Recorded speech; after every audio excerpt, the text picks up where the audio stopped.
Hi everyone, happy Webtoon Wednesday. Today I'm going to be talking about A Shoulder to Cry On. This is a shonen boy love comedy. It is complete at 30 chapters. Dayu, who is a senior in high school, is resting in the nurse's office, and he overhears two boys fooling around. Now, he accidentally knocks over the curtain, and the nurse walks in while Dayu is on top of one of the boys because he's trying to get the curtain off of him. The boy says Dayu was harassing him, then turns right around and soon after says it was just a misunderstanding. Taehoon doesn't show any shame, guilt, or remorse for his lies, but then starts talking to Dayu and being all buddy-buddy.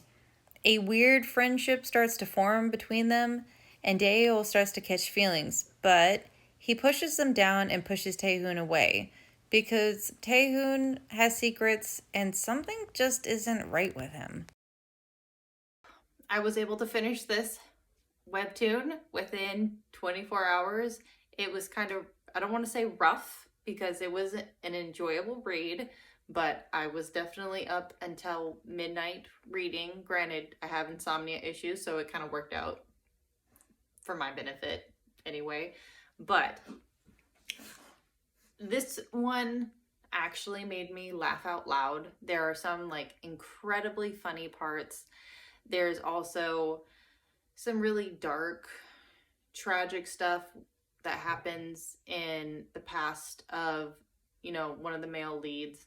So I personally thought that there was a really good balance of, comedy, something serious happening, and then maybe like a misunderstanding, some more comedy. I also liked the pull of back and forth of enemies to friends to strangers to friends back to strangers and then to lovers, which I know it sounds kind of complicated in its own way, but also just with our male leads trying to figure out their true feelings, their true emotions, and also working through what they want because they are seniors in high school. So, one of them is a archer. That's what he was supposed to do. And then he finds halfway through the school year, he doesn't really want to do that anymore. Like, he realizes he's not that good. Like, he's good, but he's not good enough to make it a career. So he throws all this time, effort, and energy into doing this, pushing people to the side. And then within like 3 minutes, he realizes, I'm not that good. And then he has to try and reinvent himself and figure out what he wants to do with life, if he has to change schools. And the other male lead is dealing with a lot of past trauma and drama from his family and a lot of self-guilt that he has. And he builds these walls around himself mentally and emotionally.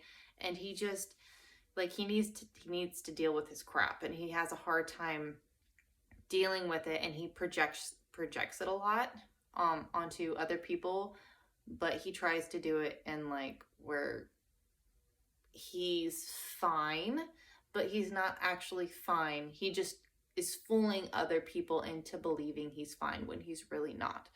Now, I did, like I said, enjoyed this webtoon.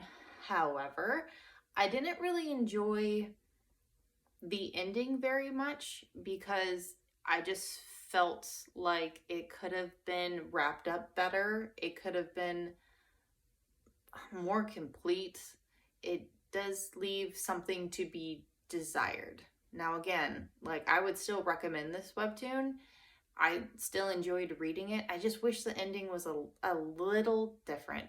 Even with the 2 extra chapters that the author and the creator did, I still just don't feel that closure that I get at the end of some other webtoons and manga. So that's a personal opinion. Again, you should still go read it. I appreciate you guys watching though, and I hope you have a wonderful day, and I'll see you next week. Bye everybody. I don't know why I pointed at you, but goodbye everyone.